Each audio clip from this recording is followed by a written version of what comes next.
السلام علیکم ورحمۃ اللہ وبرکاتہ نحمده ونصلی علی رسولہ الکریم اما بعد۔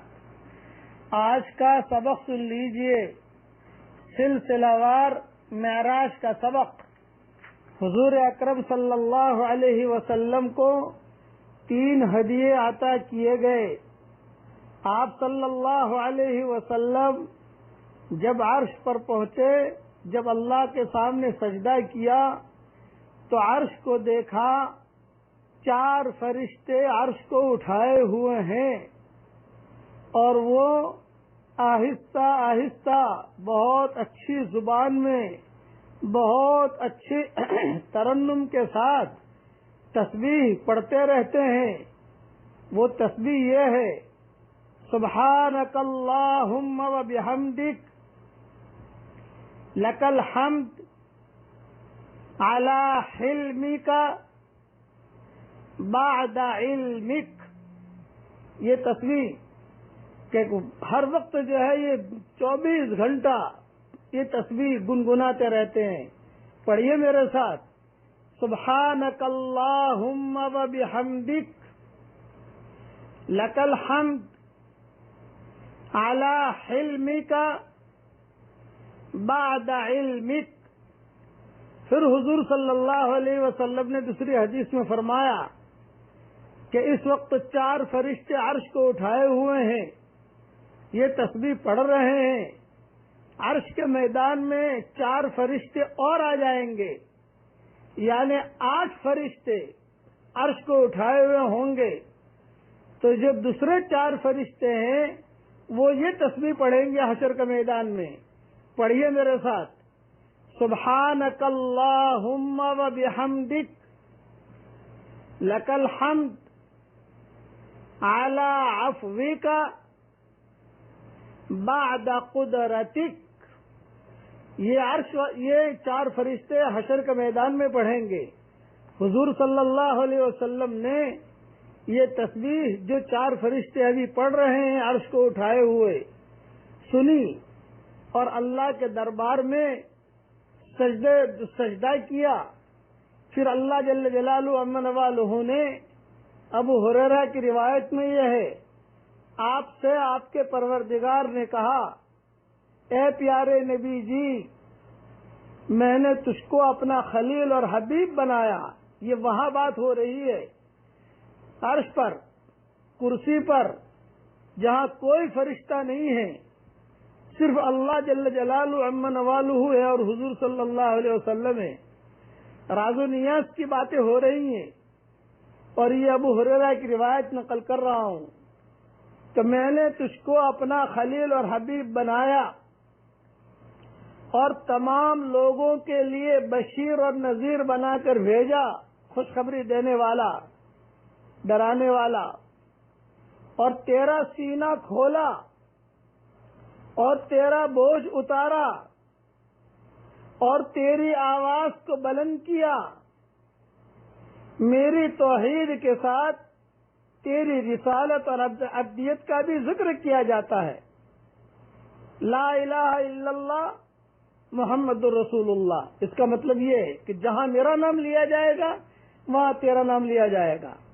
اب سنو ہمارے لیے خوشخبری، ہم جو یہ امت ہیں ہمارے لیے خوشخبری، اور تیری امت کو خیر الامم، بہترین امت، ساری امتوں میں بہترین امت، اور امت متوسطہ اور عادلہ اور معتدلہ بنایا۔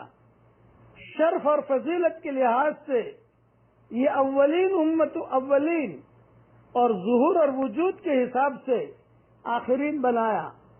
آپ کی امت میں سے کچھ لوگ ایسے بنائے کہ جن کے دل اور سینہ ہی انجیل ہوں گے، یعنی اللہ کا کلام ان کے سینوں اور دلوں پر لکھا ہوا ہوگا۔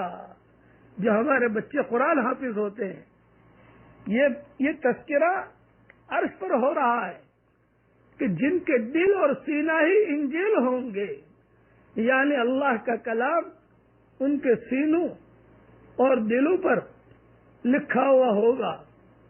اور آپ کو وجود نورانی اور روحانی کے اعتبار سے اول النبیین اور بعثت کے اعتبار سے آخر النبیین بنایا، اور آپ کو حضور صلی اللہ علیہ وسلم کو سورہ فاتحہ عطا فرمائی اور خواتم سورہ بقرہ عطا کیے، جو آپ سے پہلے کسی نبی کو میں نے نہیں دیے ہیں۔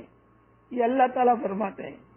سورہ فاتحہ بھی ہدیے میں لے جائیے، سورہ بقرہ کی آخری آیتیں بھی لے جائیے، آپ سے پہلے میں نے کسی نبی کو نہیں دیے، اور آپ کو حوض کوثر عطا کی، اور 8 چیزیں خاص طور پر آپ کی امت کو دی ہیں، یہ بھی ہدیہ لیتے جائیے۔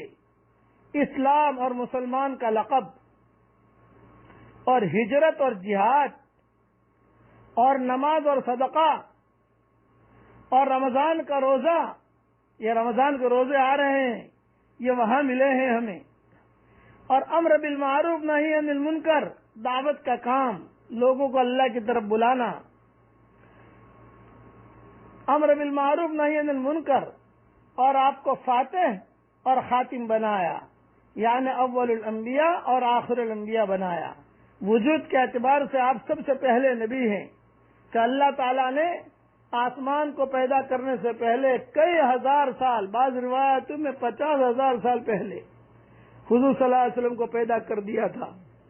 اور کتابوں میں یہ ہے کہ سورہ یاسین پڑھی تھی، یاسین والقرآن الحکیم انک لمن المرسلین، یعنی بے شک آپ رسولوں میں سے ہیں۔ یہ دنیا بنانے سے 50,000 سال پہلے پڑی ہے، روایتوں میں یہ ہے۔ تو یہ خود خطاب کر کے کہہ رہے ہیں انکا بے شک آپ رسولوں میں سے ہے۔ ابو ذر یا کوئی صحابی نے حضور صلی اللہ علیہ وسلم سے پوچھا کہ اللہ نے آپ کو کب پیدا کیا تھا؟ کیا اللہ نے آپ کو پہلے پیدا کیا یا آدم علیہ السلام کو پہلے پیدا کیا؟ تو حضور صلی اللہ علیہ وسلم نے جواب دیا، مجھے اللہ نے وجود کے اعتبار سے پہلے پیدا کیا تھا، ابھی تو آدم کی کہانی شروع بھی نہیں ہوئی تھی، ابھی آدم کی کہانی شروع بھی نہیں ہوئی تھی، اور کہہ دیا گیا تھا انک لمن المرسلین، آپ بے شک نبی جی نبیوں میں سے ہے، اللہ کے بھلے بندوں میں سے ہے۔ بقیہ تفصیل انشاءاللہ کل عرض کروں گا۔ آج کا سبق یہی جو فرشتوں کی تسبیح ہے، یہی امیجز بن کر انشاءاللہ پہنچ جائے گا آپ کو، اللہ اس کو پڑھتے رہنا۔ اگلا جو سبق جو ہے انشاءاللہ کل بیان کروں گا، اگلی تفصیل۔ اللہ تعالی حضرت محمد صلی اللہ علیہ وسلم کے سنتوں پر چلنے کی ہم سب کو توفیق عطا فرمائے، آمین آمین۔ والسلام علیکم ورحمۃ اللہ وبرکاتہ، وآخر دعوانا ان الحمد للہ رب العالمین۔ یہ ساری تفصیل میں نے سیرت المصطفیٰ سے بھی لی ہے، ابن کثیر سے بھی لی ہے، اور دوسری کتابوں سے بھی لی ہے۔